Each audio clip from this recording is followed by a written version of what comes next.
My name is Daphne Abunga. I'm an endocrinologist. I'll be talking about radiation safety after radioiodine treatment. What is radioiodine treatment? Radioiodine is a form of treatment that is given in patients with hyperthyroidism and differentiated thyroid cancer. It will be administered orally, usually as a capsule or in form of a solution. Once administered, the treatment is incorporated into the thyroid tissue where it emits beta rays that destroy the thyroid tissue. So why radiation safety after radioiodine treatment? After radioiodine treatment, the patient emits high-energy gamma rays from their body and also from their body fluids such as their saliva and their urine. Because of this, there is a risk of radiation exposure through the patient's personal contacts. This could be their families, their caregivers, friends, or members of the public.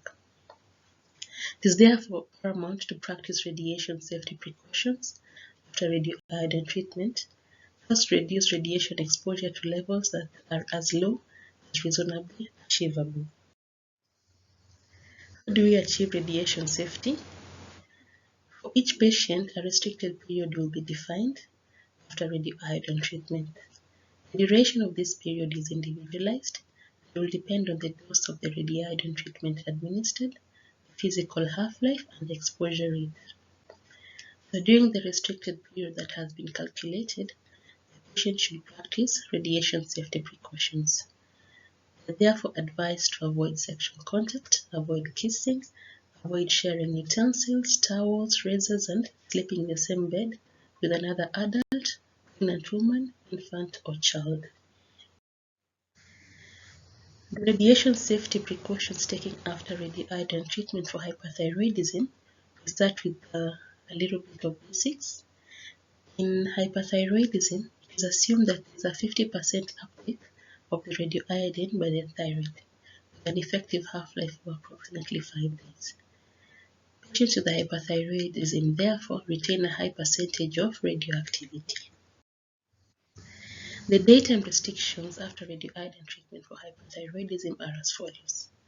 If the patient has received a dose of either 370 or 555 mbq, they should wait 1 day, and the day is defined by a 24-hour cycle before returning to work. They should avoid spending extended time in public places for 1 day, and they should maintain a distance of 6 feet from children and pregnant women for 1 day. If they have received a higher dose of 740 mbq, they should wait 2 days before returning to work. They should avoid spending extended time in public places for 1 day, and they should maintain a distance of 6 feet from children and pregnant women for 2 days. If they have received a higher dose of 1110 mbq, they should wait 5 days before returning to work. They should avoid spending extended time in public places for 3 days. They should maintain a distance of 6 feet from children and pregnant women for 5 days. Nighttime restrictions after radioiodine treatment for hyperthyroidism are as follows. If the patient has received 370 mbq, they should sleep in a separate bed from other adults for 3 days. They should sleep in a separate bed from pregnant partners, infant, or child for 15 days. If they have received a higher dose of 555 mbq, they should sleep in a separate bed from adults for 6 days, and they should sleep in a separate bed from pregnant partners, infant, or child for 18 days.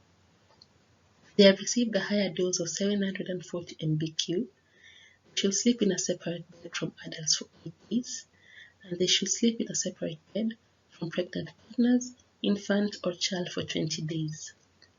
If they have received an even higher dose of 1110 mbq, they should sleep in a separate bed from adults for 11 days, and they should sleep in a separate bed from pregnant partners, infant, or child for 23 days.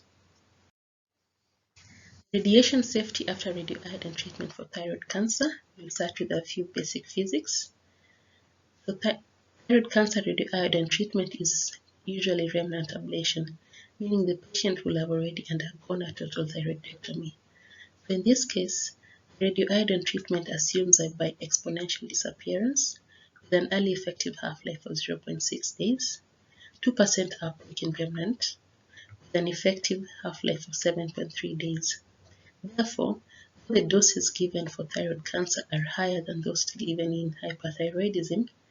The absence of a thyroid gland in this case, rapid decline in retention of the radioiodine. The daytime restrictions after radioiodine treatment for thyroid cancer treatment are as follows. If the patient has received either 1.85 GBq, 3.7 GBq, 5.550 GBq, or 7.4 GBq, they should wait 1 day before returning to work. The day is defined by a 24-hour cycle. They should avoid spending extended time in public places for 1 day. They should keep a distance of 6 feet from children and pregnant women for 1 day. Nighttime restrictions after radioiodine treatment for thyroid cancer are as follows. If the patient has received 1.85 GBq, they should sleep in a separate bed from adults for 1 day, and they should sleep in a separate bed from pregnant partner, infant, or child for 6 days. If they have received a higher dose of 3.7 GBq, they should sleep in a separate bed from adults for 1 day. They should sleep in a separate bed from pregnant partner, infant, or child for 13 days. If they have received a higher dose of 5.550 GBq, they should sleep in a separate bed from adults for 2 days, and they should sleep in a separate bed from pregnant partner, infant, or child for 18 days. If they have received an even higher dose of 7.4 GBq, they should sleep in a separate bed from adults for 4 days, and they should sleep in a separate bed from pregnant partner, infant, or child for 21 days. Additional radiation safety precautions after radioiodine treatment. The patient is advised to ensure personal hygiene by wiping surfaces that may have been contaminated by their saliva, perspiration, urine, stool vomiters, or blood for 48 hours after treatment. They are advised to use disposable wipes to wipe the surfaces. After use, the wipes should be flushed down the toilet or disposed in a dedicated plastic radiation waste bag. The radiation waste bag should be kept 6 feet away from other people and can either be taken to a nuclear medicine facility for disposal or can be disposed after 80 days with the regular household trash. Additionally, the patient should ensure that they are adequately hydrated by drinking 3 to 4 liters of fluids daily and empty their bladder regularly. The rationale for this is that radioiodine is excreted via the kidneys and maximal excretion occurs in the first 48 hours after treatment. Men are advised to urinate while sitting for the first 48 hours after therapy. Patient's exercise and clothes can be laundered in a washing machine. The dishes and utensils can be washed by hand or in a dishwasher. Caregivers are advised to wear disposable plastic gloves during cleanup.